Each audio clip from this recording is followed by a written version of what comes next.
Манас үчүлтеген ар тараптан изилдөө жана жайылтууга арналган Кыргыз Республикасынын президентинин жарлыгынын алкагында Манас улуттук академиясы жана Кыргыз радиосу руханий өзөк долбоорун сунуштайт.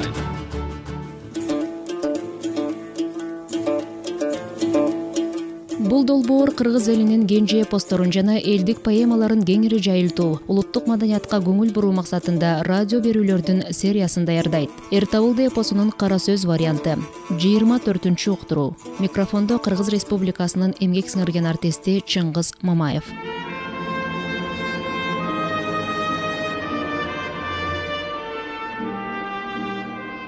Кудайназар аксакал бура таргып, 3 топ элдин алды аркасында токтоп, Табылдыга кеп салып, Чалгалмакка жетүүгө жакын калдык.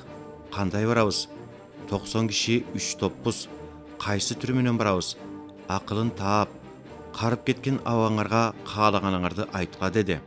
Анда Алтыбай, бүгүн мында конуп, ат өргүтүп алабыз. Эртең жалпы аттанып, Чалгалмакка барабыз. Табылды талаага түшөт, абакем арага барат. Ары бери сүйлөшүп, кудолуп кайтабыз.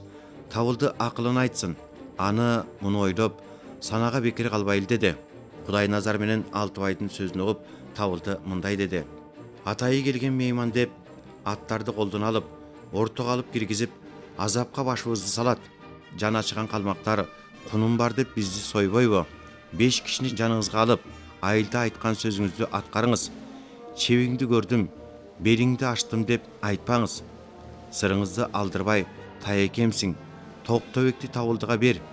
Өткөн ишти таштап, калык болол деп келиңиз. Эгер айткан сөзгө көнбөсө, атышабыз деңиз дагы 5 күндөн калбай келиңиз.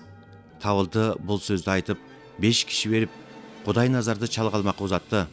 Алтыбайды алып, ат өргүтүп калып, ар тарапты чалып, кароол карап, улуу тоонун башына барып, дүрбүсүн салып, жол жорго кароолчу коюп жата берди.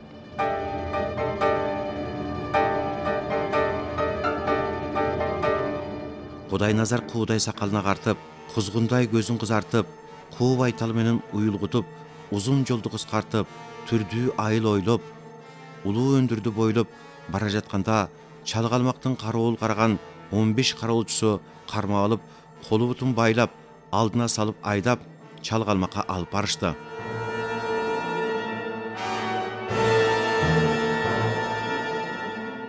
Чалгалмак Кудайназарга ачуусу келип каарданып, куунап жаткан элимди курутайын деп келдиң бе? Олжобайды жиберип, Табылды оору деп жалган кабар бердиң. Атаң кууп салганда арка болгон мен элем го. Тез кел деп кат жазып чакырып, калкымдын баарын кырдырдың. Өчүң басылып, кандыбы? Уйгактай болуп асылып, эми эмне деп келдиң? Качантан бери кегимди эми алам. Жашырган канча колуң бар? Табылдың кайда? Айт. Багалчагың чагып, башыңды кесип алам. Анда Кудайназар, мен элчимин, жуучумун. Элчи менен жуучуга өлүм жок. Кудалык жөнүн кеңешип, жакшылап сага кеп салып, барып келем деп, Табылды чыкканда, Чалгалмак менен таекем арачы болуп берем деп мен чыктым. Табылды, таежем торко кызды таекем мага берсин деди. Далай адам бербейт дегенде, мелдешип мени арага жөнөттү. Кудайназардын бул айткан жообун угуп, Чалгалмак калкына киш чаптырып, калтырбай баарын алдырып, кеңеш салды. Тегеректи чалалык, тегиз кабар алалык. Анык эле жуучу болсо, Торкобекти берелик. Табылдыны бөө бала кылып алалы. Арамдыгы бар болсо, арбын киши ал болсо, кол бутун чагалык, карсын жерге кагалык. Аңдып жүргөн жоо менен атышпай кантип калалык. Чалгынчы кайтып келгенче, бизге кабар бергенче, Кудайназарды сен бак деп калмактын чоңу Гөгөй Баатырга беришти дагы, жөөгүлүктөн тандап 10 киши алып, 5 кишини ичи менен, 5 кишинин сырты менен күндүз бекинип, түндө жүргүлө. Өргүү болбой, күндө жүргүлө. 3 күндөн калбай, Барскондогу чепке чейин барып, аттын изин чалып, адам көрсөңөр качып келгиле деп узатышты. 600 калмак айылдын чейрүүсүн жезеп, жылкынын четин кезеп, сак болуп калышты. Табылды менен Элдияр күндүз келип, түн кетип, түндө келип, күн кетип кароол карап жүргөн көргөн билгендердин коштогу Алтыбай баштаган жолдошторуна маалым кылып айтышты. Агабыз кармалган окшойт. Кечикти го. Далай тоону кыдырып, калмактын кызыгын көрүп келдик. Улуу тоо, кара тоонун башынан, көлтөр керүүсүнөн, каркыра бою өзөндөн дүрүп салып, карап канча сонун жер көрдүк. Коңурдун башы, чоң төрдө кош тигилген үй, кара боз жылкы үйүрүн көрдүк. Кызыгып турсак дагы абакем калмакта деп тийбедик. Андан ар жакта жондо, ойдо кишилер көрүндү. 5 күнгө кетип баратат. Агабыз эмне болду? Табылдынын сөзүн угуп, Алтыбай кеңеш айтат. Табылды баатыр, дагы 5 күн күтөлү. 6-чы күн болгондо кандай кылалы десең дагы макулбуз. Абам тирүү болсо, ага чейин кабар кылар. Табылды болсо, сен коркуп калган экенсиң деген ойду ичине түйүп аттанып кароолуна кетти.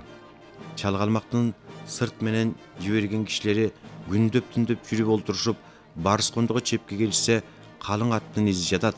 Капкадагы кара ташты эшиктердей алып ыргыткан алда кандай күчү бар, бул көрүнгөн калкта кылымды узар киши бар дешип, эси чыгып, элеңдешип калышты. Ашыгып, тыным албай жүрүп олтурушуп, 3 кишиси артта калып, 2 кишиси келип чалгалмакка кабар берди. Сырт менен барып, чебиңиздин бузулганын көрдүк. Душман бекинип жаткан көрүнөт. Аттардын туягы айбандан башка чокмуш экен. Чалгалмак бул кабарды угуп, Кудай назарды жер алдына катууга былчагай, чааржон, каркыра, төтө, кароо карагай, коңур, бөрүбаш, жайылма, кең суу, аңыр булак, түп бардык жерди чалууга, бүт элге кабар салууга, жылкыларды айдап келүүгө буйрук берет. Өзү түн катып жүрүп олтуруп, оргочордун башынан дүрүп салып, чептин жолун чалмак болот. Бутунда кишенси шалтыраган Кудай назарды көгөй айдап келет.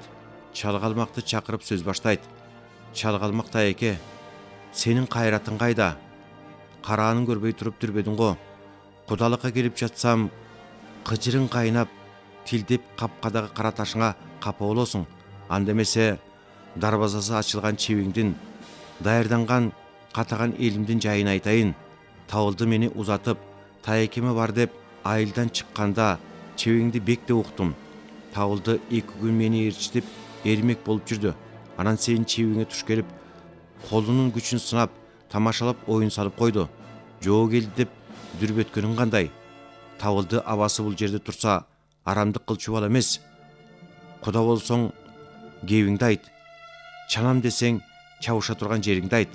Журтчулукка келип, жуучу болуп берем деп мактанып келгем. Жоо көргөндөй сактанып, элиңди жыйнап дүрбөдүң го. Колго түшүп жатканча өлгөнүм жакшы. Ушу жашка келгени мынчалык кордук көргөн эмесмин. Жооңду айт, жолума түшөйүн. Чалгалмактын каары келип, Кудай назарды атам деп сыр бараңын октоду. Санына чылбыр салып, бутуголун бошотпой, багалчагын чагып, орого таштоого буйрук берди дагы жер чалгындап аттанып кетти.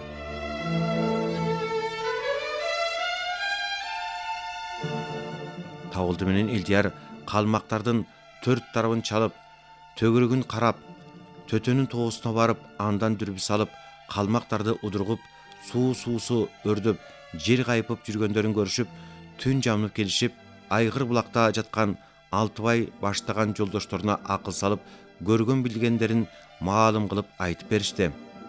Табылдынын бул айтканын кабар угуп, жоо көрбөгөн Алтыбайдын эси эңгиреп, кеңгирип башы айланып, өңү саргарып, акылы кетип нес болуп, буту колу шалдырап, мууну кетип, заманасы куурулуп, Табылды баатыр өзүңгүлдеп, жалдырап карап турду.